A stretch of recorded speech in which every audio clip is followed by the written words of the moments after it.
Hello everyone, সবাইকে good morning. কেমন আছেন সবাই? আশা করছি সবাই খুব ভালো আছেন আর সুস্থ আছেন।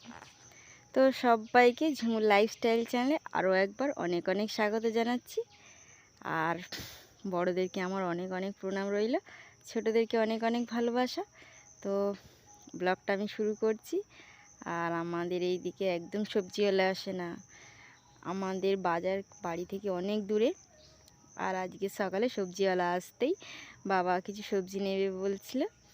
তো অনেক কিছুই সবজি ছিল সবজিওয়ালার কাছে। কাঁচা লঙ্কা রয়েছে, টমেটো রয়েছে, ভেন্ডি রয়েছে, চিচিঙ্গে ছিল, তুরুল ছিল তাজা তাজা, আর একটা ফল ছিল যেটা হচ্ছে আমার ফেভারিট ফল। ওই ফলটা খেতে আমার খুবই ভালো লাগে, সেটা হচ্ছে আম। আম খেতে বন্ধুরা আমার খুব খুব ভালো লাগে। পুজো হলে আম আমি কিনে বাড়িতে আনি। কিছু ফল কিনি না কিনি, আমটা অবশ্যই কিনি। তো যাই হোক, বাবা একটু সবজি কিনছিল আর দিদি এদিকে কী একটা খাবার বানাচ্ছিল। ভাবলাম কি খাবো, তো না, দিদির ওই খাবারটা রেডি হয়নি। তো আমি চলে গেলাম একটু ভাত খেতে। মাছ সকালবেলা ডাল আর আলু সিদ্ধ বানিয়েছিল, তো ওটাই খেয়ে নিলাম। সকালবেলা ভাত খেতে তো আমার খুব ভালো লাগে, আমি তো ভাত ছাড়া কিছু খাই না, আপনারা তো সবই জানেন।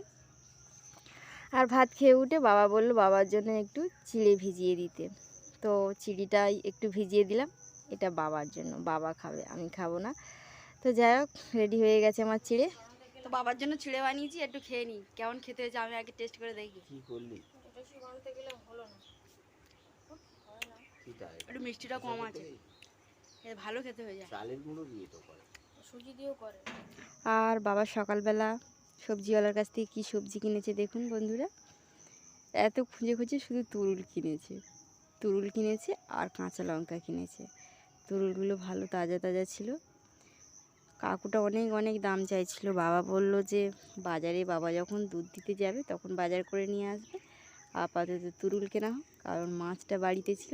তুরুলটা কিনলেই মা মাছ দিয়ে ঝোল করতে পারবে, ওই জন্যই তুরুলটা বাবা কিনে দিল, যাতে মা সকালবেলা মাছের ঝোলটা বানিয়ে নিয়ে যেতে পারে, আমরাও খাবো আর মাও নিয়ে যাবে ভাত তরকারি। তো ওই জন্য শুধু তুরুল কিনেছে আর সাথে একটু কাঁচা লঙ্কা। তো বন্ধুরা, এই যে বাগান, এই বাগানটাতেই আমি আজকাল ব্লগটা এডিট করছি। কেন এডিট করছি সেটাও বলবো। দেখছেন তো, এই সে বাগানটা। তো আজকাল ব্লগ ভিডিও বানানোর সময় আমি দেখছি যে আশেপাশের বাড়িতে এত ঝামেলা হচ্ছে, ভিডিও বানাতেই পারছি না।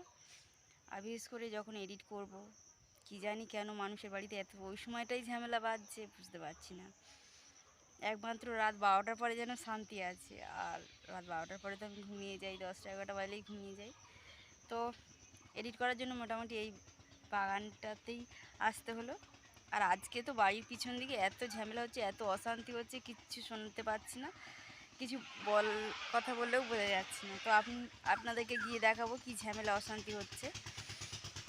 তো দেখুন, এই বাগানে এসেও এডিট করতে পারছি না, কারণ পরপর গাড়ি ঘোড়া যাচ্ছে আর জলের ড্রাম যাচ্ছে। আমাদের এখানে জল সংকট চলছে, তো জল আসছে না 1-2 সপ্তাহ ধরে। মানুষ কি জল খাবে না, না আসলে? তো ওই জন্যই পঞ্চায়েত থেকে জল দেওয়া হচ্ছে, তাও আমাদের পাড়ায় দেওয়া হচ্ছে না, কেন জানি না, বুঝতে পারছি না যে আমাদের এলাকায় কেন জল দেওয়া হচ্ছে না। তো সবাই মারপিট অশান্তি করে জল নিচ্ছে। তো এই বাগানটাতে এসে ভিডিও করছি, কারণ আমি নিজেও জানি না যে কেন এত অশান্তি বেঁধে যাচ্ছে আশেপাশের বাড়িতে। যখনই বুঝতে পারছি না, ওরা কী করে বুঝতে পারছে যে যখনই এডিট করব কিংবা যখনই ভিডিও বানাবো তখনই বেশি ঝামেলা হয়ে যাচ্ছে ওদের বাড়িতে। তো ওই জন্য এই বাগানটা একটু শান্তি আছে, মানে পাখি পক্ষর ডাক আছে, গাড়ি ঘোড়ার আওয়াজ আছে, মানুষের ঝগড়া অশান্তির আওয়াজ তো আসছে না। তো ওই জন্য এই বাগানটাতেই এসে এডিট করছি। তো এডিট করা হয়ে গেছে এখন আমার ভিডিও, এখন বাড়ি যাব, আর বাড়ি গিয়ে আপনাদের ভিডিও করে দেখাচ্ছি ওখানে কী অশান্তি হচ্ছে আজকে। তো চলুন।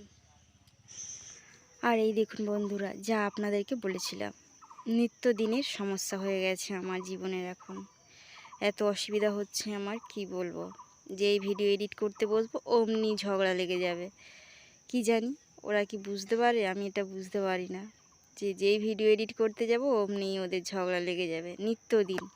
এটা একদিনের সমস্যা নয়, দেখুন কীরকম মারপিটও বেড়ে যাচ্ছে। এত চিল্লামিল্লি, এত অশান্তি, আমার যেন আর ভালো লাগছে না। আজকাল ভিডিও এডিট করার সময় আমি কখনো বা বাগানে, কখনো বা লোকের বাড়ি, কখনো বা স্টেশনে গিয়ে বসে এডিট করছি। কি বলবো আপনাদের। তো যাই হোক, এত চিল্লামিল্লি হচ্ছে, এত অশান্তি হচ্ছে। ভাই ঘুম থেকে উঠে চলে গেছে।